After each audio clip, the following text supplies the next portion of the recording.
అంటే అది ఎన్ని కావాలి? 100 రూపాయలు చాలా. 100 రూపాయలతో 90, ఒక గ్లాసు, 2 రూపాయల శనగ పుట్నాలు. వీడెవడో భావరక్షణ చేస్తున్నాడు, చైల్డ్ ఆర్టిస్టా? మీరు రేపైనా తాగుబోతే అవుతారా లేకపోతే ఎడ్యుకేటెడ్ అవుతారా? ఎడ్యుకేటెడ్ అంటే ఏంటి సార్? మీరు తలకాయ మీకు లేపారు అప్పుడప్పుడు. ఈ దేశంలో పక్కోడు పని మీద ఉన్నంత ఇంట్రెస్ట్ సొంత పని మీద ఉండదు జనాలకి. చిచి తెలియదు దాన్ని ఎందుకు అన్నారు అన్న?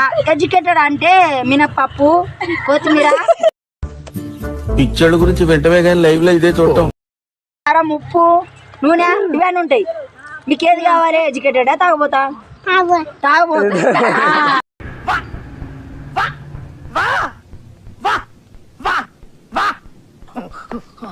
ఇప్పుడు ఏమంటారు అంటే రేపటి భవిష్యత్తులో తాగబోతారంట.